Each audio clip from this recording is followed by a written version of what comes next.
flare gas recovery case study. Okay? Go ahead, please. So good afternoon. It's my pleasure to be speaking at this marvelous event. Thanks for allowing me to have this great opportunity. Despite being speaking after lunch and everyone has lost his energy, I will try to make my best to fill this room with energy. Energy.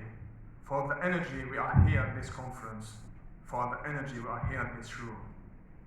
Because energy over time is power. Whenever you are having power, you are in control. Since the 18th century, when the industrial revolution has begun, creating and developing energy has been the main player, controller for all the decision makers across the globe. And the challenge hasn't stopped at this point. It has been upgraded to provide a clean and sustainable source of energy. So nothing would be better than cutting a source of emissions and turning it to be a source of clean power. So today, I'm between your hands to speak about one of the hottest topics, if I may use the words. It's flared gas recovery. So as Mr. Thomas Berger has mentioned, that the art and the science of asking questions is the source of all knowledge. Our objectives will be a series of related and linked questions. Why do we have to cut the flare? And then this will lead us to identify the flare itself, and then we will have a case study, and then we will summarize the results together. So believe it or not, 1 in each 5 death cases across the globe is due to the fossil fuel air pollution. And 6.5 million human beings are losing their lives every single year due to the same reason, according to the safety study which took place in May by the Lancet Planetary Health Journal.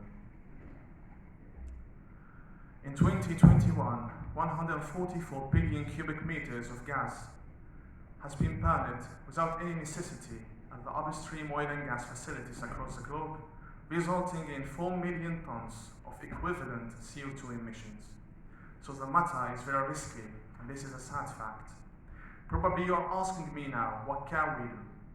But I'm going to ask you how you are asking me this question. You're asking me in a reactive way, what can we do, accepting this as a sad fact?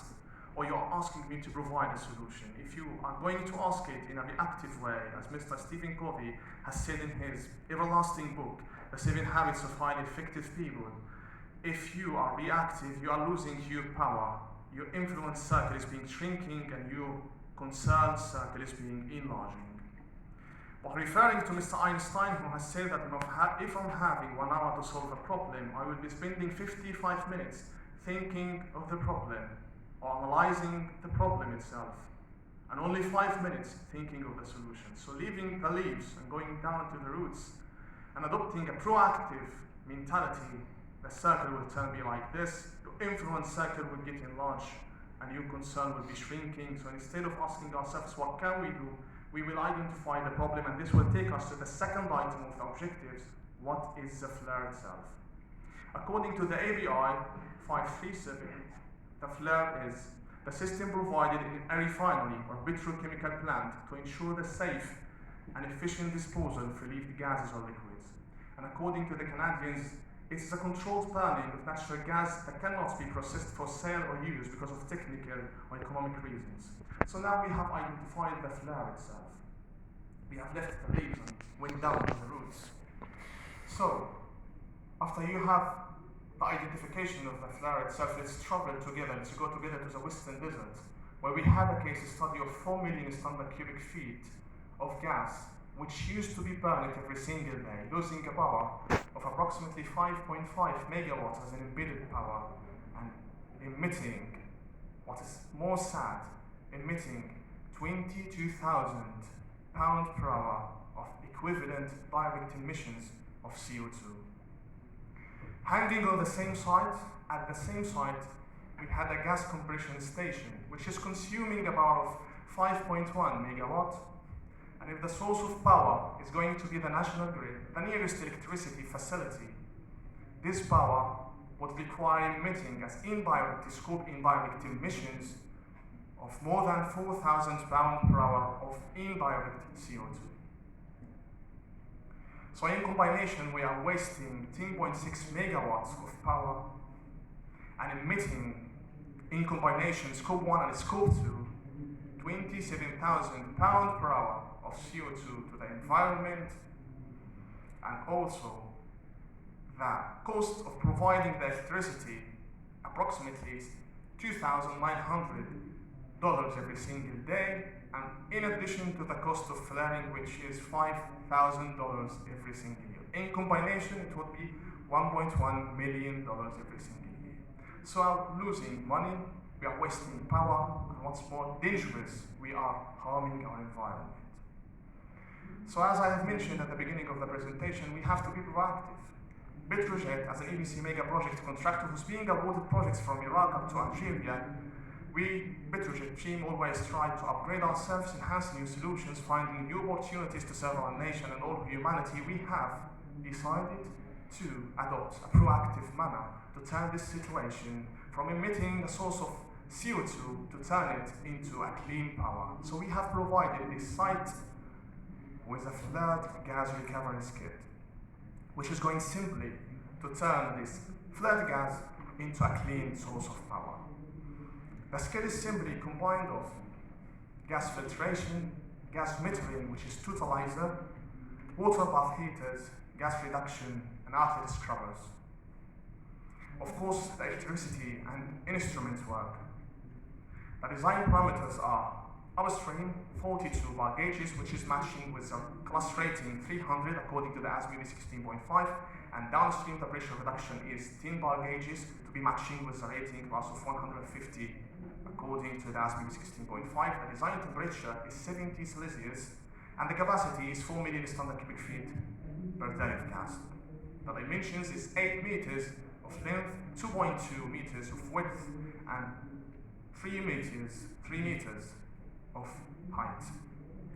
Estimated weight of 6.5 tons and 120 kilograms for the PLC. I would like to share with you the process simulation which has been done and developed by Petrojet engineering team, and I have crafted with my own hands. The skid is combined of 2 trains, typical 2 trains.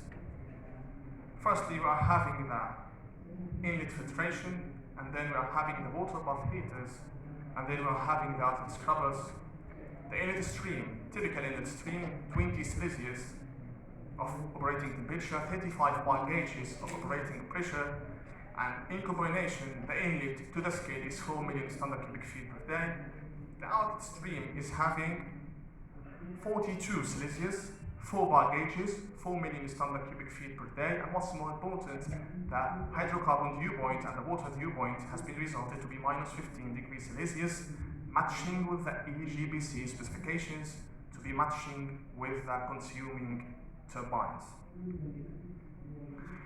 The power which is going to be consumed with the water bath heater has been calculated as well to be 0.06 megawatt for each one, and the skid is now capable to provide a source of power which has been calculated to be 5.09 megawatts, keeping in mind that we have to provide the water bath heaters with 0.12 megawatts in combination both of them. So we have succeeded to stop the burning of 4 million standard cubic feet per day of gas. We have also saved the cost of $1.1 million. What's more important, we have stopped emitting a 27,000 pound per hour of equivalent CO2.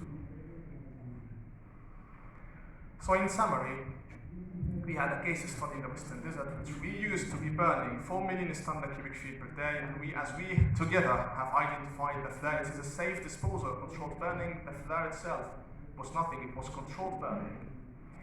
But we have adopted a proactive, we have decided to provide or to upgrade our mentality to be proactive. So the 4 million standard cubic feet per day we're emitting 22,000 pound per hour of equivalent CO2 direct emissions, losing a power of 5.5 megawatts. And on the same site, we had a compression gas station which is consuming from the national grid, or the nearest source of electricity, 5.1 megawatts, and emitting indirect CO2, scope 2, according to the sustainability factors, more than 4,000 pounds per hour. So in combination, we are harming our environment with 27,000 pounds per hour. Losing a power as well of 10.6 megawatt combination. And also, we were wasting $1.1 billion every single year of cost. So providing our solution, a proactive solution, Petrojet has provided this kit. With this and the resulting stream, as you see, we have also mentioned in the process simulation. So we stopped the 4 million standard cubic feet per day of gas to be burned. We have also saved the power, provided the power to the gas compression station. And we have stopped the wasting of 10.6 megawatt. We have stopped, what's more important, we have stopped the emission of 27,000 pounds per hour. We have also stopped the losing of $1.1 million every single year with a capex of approximately $1.01 million. So we have saved money. We have also saved and created and generated green power. What's more important, as I have mentioned, that the energy is the main player across the globe for the decision makers. We have stopped and saved the environment for ourselves and the next generations. I would like to acknowledge the support of His Excellency Engineer Karim Badawi, the Minister of the Petroleum Resources, and also all the support of His Excellency Engineer Lotfi, the Chairman of the Petrojet Company, also the support of all my managers, my colleagues, and thanks to all of you. Thank you so much.